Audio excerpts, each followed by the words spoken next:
Sawadee krap, I'm JP Mestanza, and today is Wednesday, September 24th. You're watching Phuket Xtra, brought to you by PVCPhuket.com. 3 people were injured and 13 vehicles were damaged after a trailer truck smashed into traffic inside the Darasamut Underpass around midday on Tuesday, with brake failure being blamed. Police say the Ranong-registered rig, driven by Thai national Supak Honsoda, reportedly lost braking power while descending into the tunnel and plowed into cars ahead. Wichita police and Kusodam rescue teams reached the scene quickly. The injured victims, reporting chest pains and minor wounds, were taken to the hospital. All are stable and no fatalities were recorded. Preliminary tests found no alcohol or drugs in the driver's system. Investigators have initially cited reckless driving causing injury and property damage. Formal charges will follow medical reports. The driver admitted responsibility, and police have contacted his employer and the truck's insurer to coordinate compensation for victims. The collision gridlocked traffic in both directions as crews removed the wreckage and a detached truck bed. The underpass was fully reopened just after 3:30 p.m. on Tuesday. Authorities are urging extra caution when entering the underpass, especially on the downhill approach, and reminding heavy vehicle operators to conduct brake checks before city routes. For Phuket motorists already anxious about recent tunnel incidents, today's swift emergency response, clean toxicology, and active compensation process may offer some reassurance while the full mechanical inspection is completed. For more, visit thephuket.news.com. Phuket authorities say a long-term fix for the island's water shortages is moving ahead with a fresh feasibility study for a 300-kilometer-long pipeline that would bring treated water from Suratani's Ratchaprapha Dam to Phuket, Phang Nga, and Krabi provinces. At a briefing with Governor Sopon Suwanara, the Provincial Waterworks Authority and its consultants outlined an updated plan to capture raw water via a new weir and reservoir, treat it at Don Yuan in Panom district, then pipe it along highway corridors through Phang Nga province to supply 6 PWA branches, including Phuket. A public-private partnership is being explored to manage high investment costs, with results to go to the cabinet. Governor Sopona welcomed the concept, but stressed that environmental safeguards, community impact, and local needs must be thoroughly assessed before any decision. For Phuket, where tourism growth, new housing, and recurring dry season stress strain reservoirs, this pipeline could stabilize tap water production for homes, hotels, hospitals, and small businesses. Officials say demand on the Andaman coast will keep rising, and a dependable regional network would add critical resilience in drought years. For more, visit thephuket.news.com.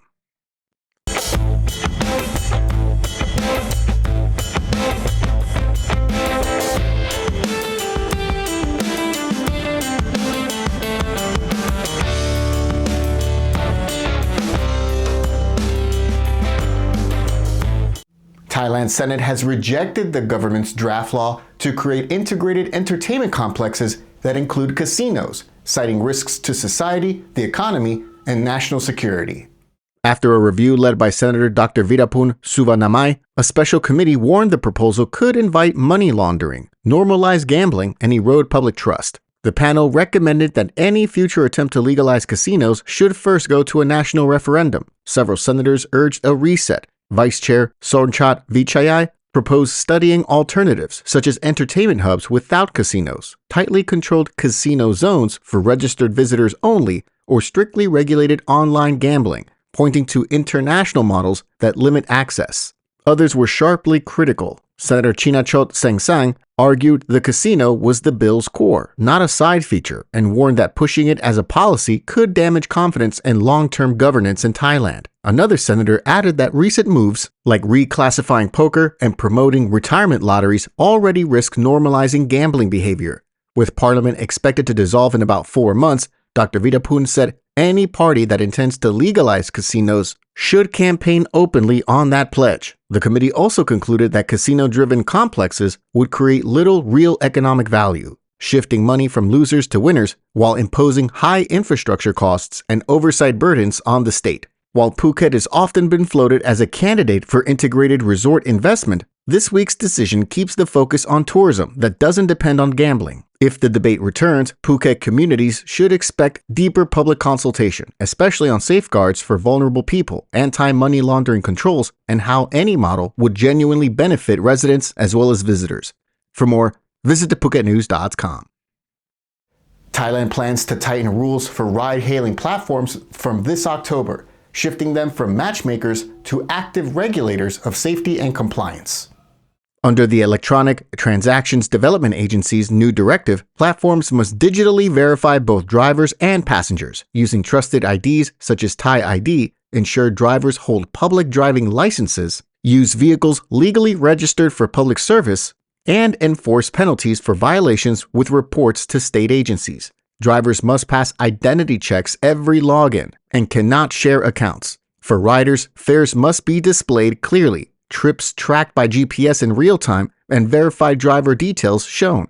Measures intended to build trust and reduce disputes. Industry leaders welcome the safety push, but warn that registration remains a hurdle. Only vehicle owners can complete the form, complicating matters for financed cars, leased EVs, and fleet rentals. Firms like Grab, Lineman Wongnai, Lala Move, and Bolt say they're helping tens of thousands pursue public licenses and paperwork, while urging streamlined online pre-applications to ease bottlenecks. In Phuket, tourism drives high on-demand transport, and the rules aim to improve ride safety and pricing transparency for visitors and residents alike, while local drivers may face short-term paperwork and cost burdens to stay compliant. For more, check out the link in the description. Thank you so much for joining us on this Wednesday edition of Phuket Extra, brought to you by PVCPhuket.com. Join us again tomorrow. Until then, stay classy, Phuket. Phuket's rapid modernization has made it one of the world's premier holiday destinations. Investors can still buy quality condominiums for as low as $75,000, and luxury properties can go all the way up to $20 million. Condominiums in Phuket are a safe, secure bricks-and-mortar investment, offering foreigners freehold ownership. Call or email Thai Residential, Phuket's #1 trusted real estate advisor, to find your perfect Phuket property.